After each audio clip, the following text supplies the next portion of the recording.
How's it going, guys? DSCuber here, and today I'm bringing you an unboxing of two 3x3 shape mods. So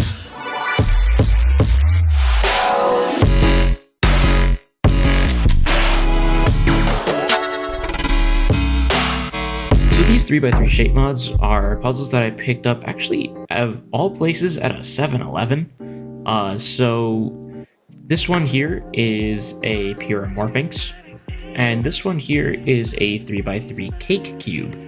I have seen this before. I've always wanted one, and it just so happens that one of the local convenience stores, if you don't have 7-Elevens, they're basically just a convenience store.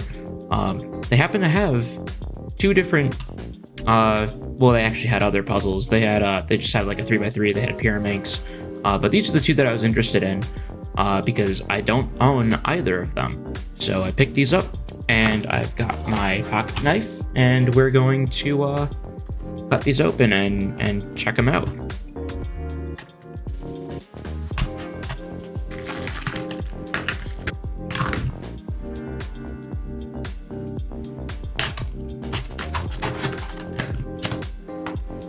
Alright, so that was definitely like pretty much the worst way I could have ever opened up plastic. I probably should have gotten scissors. Like, this pocket knife is rather small, it isn't sharp. That was kind of dangerous. I would not recommend doing that at home. Kids, don't play with knives. But yeah, so these are the two puzzles, and I mean, I guess we'll just go ahead and do some first turns. Out of the two, I am more excited about this cake cube because, again, I don't have one, so I've never actually played with it before.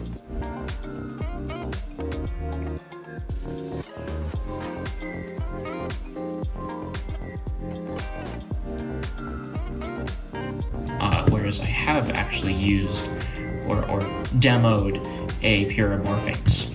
So let's do some first turns with the cake cube.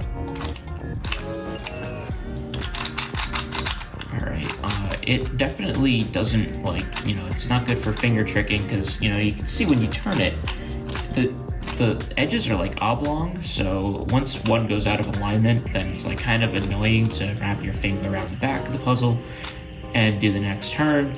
But I mean, it's clicky. It is definitely a clicky puzzle. This top layer is also rather, like, stiff.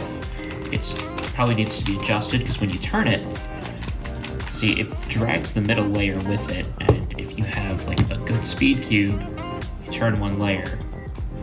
Oh well, this has magnets kind of dragging it along, but it's supposed to be kind of moving independent of the other layer. Here it is not. See if I can take out one of these pieces. Oh, there it goes. Okay. I just realized that wasn't even in frame. So yeah, I just take a look at that core. There's like a lot of rough plastic in that. I don't think I'm going to be messing with this a whole lot. I can definitely tell that it's not the best quality, and I would expect that. I bought this at a convenience store. So we'll stick this back together before I do any further damage.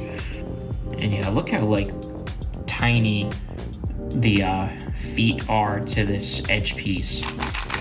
Well, I think the only appropriate thing to do now is to scramble this thing up and attempt to solve with it. I would imagine it would be a pretty easy solve because there's only 3 colors. You're solving for shapes, and shapes they can substitute in for one another. So I'd have to say this does jumble very nicely. I always liked the jumbling puzzles. They give it a different kind of dimension of solving. And I would imagine this is probably not scrambled very much, but already it just looks like it's scrambled a whole lot. So yeah, let's just attempt a quick solve with this.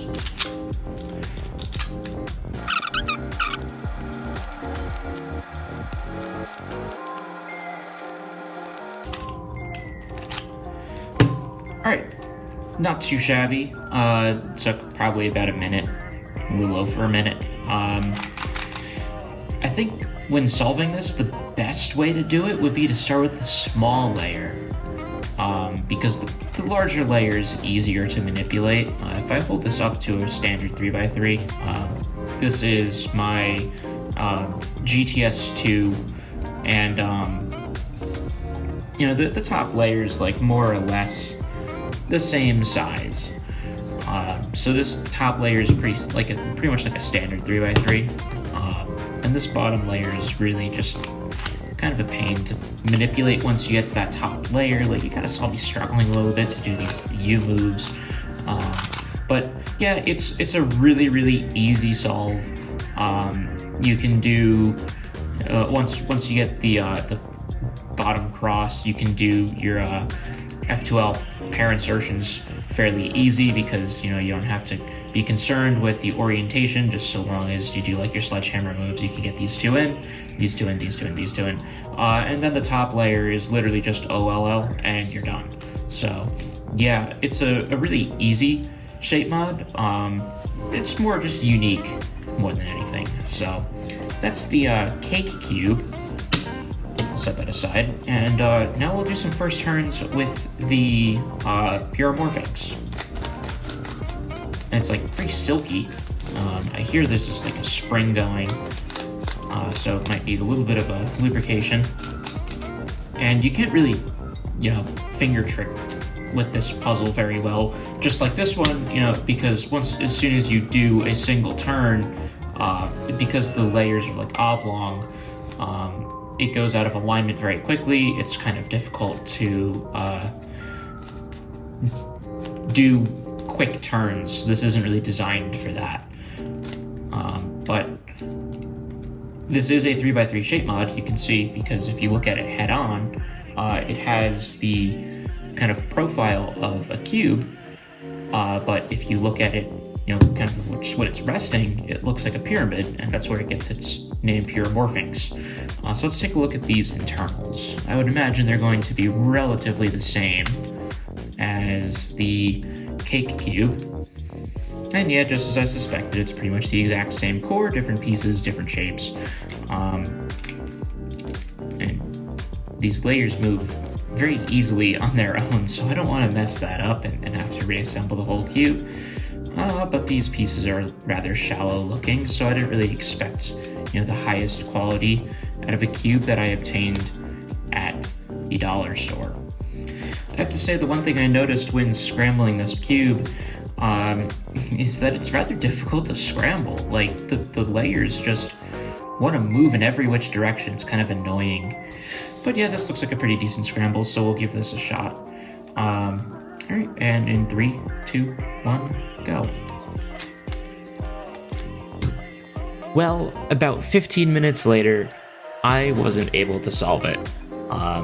I ended up having to take it apart and put it back together because I encountered a parity error, and the puzzle's a little difficult to control. So I didn't want to have to scramble it and go back through the whole thing again. I kind of just wanted to be done with it. Gotta say, not my favorite cuboid or shape mod. I've played with a bunch of other different shape mods. Honestly, the ones that have the rounded edges really don't appeal to me very much. So like the Morph's egg, stuff like that, they don't really appeal to me a whole lot because they're rather difficult to control, and especially like once you start using it, and if it's like the stickerless one, which almost all of them are, then it starts to like slip out of your hand very easily, so not really a fan of that. Out of the two, I definitely like the cake puzzle more. It's kind of just like a fun little thing to fiddle with. And in terms of solving difficulty, this one is way more difficult than the cake puzzle, but that's kind of expected. This one, when you're solving the really any layer, but the cross in particular, you have to be cognizant of not only the centerpiece like orientation, so you need to make sure that you pair up the edges accordingly, but also you need to make sure that the centerpieces on the middle layer are also oriented properly, and then there's probably some parity issues that get thrown in there somewhere. Either that or I just messed it up. I honestly couldn't tell you, but overall I'd give these puzzles like a 5 out of 10 each. I mean, they're decent. they came from what's basically like a dollar store, so I don't expect them to be, the greatest, but they're fun nonetheless, and there's something else I can add to my growing puzzle collection. So I'm going to end it off here. That about wraps up for this unboxing video. If you guys enjoyed, be sure to hit that like button and subscribe for more keeping content. Anyways, keep on keeping, guys. See you in the next video.